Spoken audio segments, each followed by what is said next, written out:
Guys, ito yung nilalagay ko. Good morning! O, diba? Wala pa akong kahit ano sa mukha ko ngayon. Tignan nyo naman guys, parang may muta pa nga ata ako eh.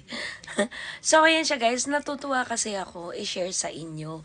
Kasi kahit wala pa tayong hilamos, kahit mabaho pa yung bibig ko, gusto kong mag-share sa inyo ng beauty products. Kasi ito yung ginagamit ko dati guys.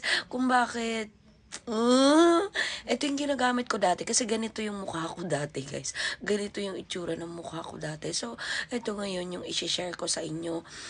Isi-share ko ulit sa inyo guys kahit alam ko namang tumigil na ako sa paggamit nito dahil nakikita nyo ba? Matanda na ako guys pero nakakatuwa. Oo. Ito yung isi-share ko sa inyo kapag marami kayong mga acne marks or mga scars dyan sa mukha nyo. Please, eto gamitin nyo guys. I-try nyo din to. Ito yung ginagamit ko dati guys. Ayan siya oh. Acelaic acid. Yan yung minintain ko dati. Ano ba? Ang itsura ko. Ganito kasi dapat mag-promote ng beauty products. Huwag kayong magpapaganda or kung ano-ano nilalagay nyo sa mukha nyo. So ayan siya guys. Ito yung nilalagay. Nakaka-reduce kasi ito ng discoloration sa ating face guys. Nag-viral to doon sa vlog ko. Sabi ko ito yung sinishare ko doon sa vlog ko. Bakit hindi ko i-share ulit sa inyo? Kasi guys, maganda kasi talaga to. Tignan nyo naman yung pagmumukha ko. Tignan nyo yung pagmumukha ko.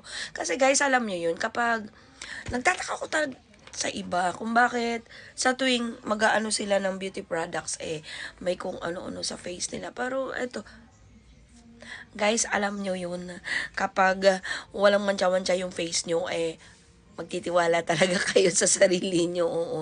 Ito yung ginagamit ko dati, guys. Ganyan, gaganyan nyo lang. Ay! Nahulog. Gaganyan-ganyan nyo lang siya sa face nyo.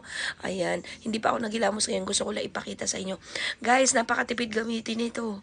Kung gusto nyo matanggal yung mga acne scars, pimple scars din sa face nyo, ito gamitin nyo. Acelaic. Tignan nyo naman kung ilang percent yung acelaic dyan na gagawa ulit ako ng video nito at isi-share ko ulit ito doon sa vlog ko. Kasi nag-viral to doon sa vlog ko guys. So, acelaic. At ang daming bumili ng ganito guys doon sa isa kong platform. Ay naku, itry nyo to guys. Itry nyo to.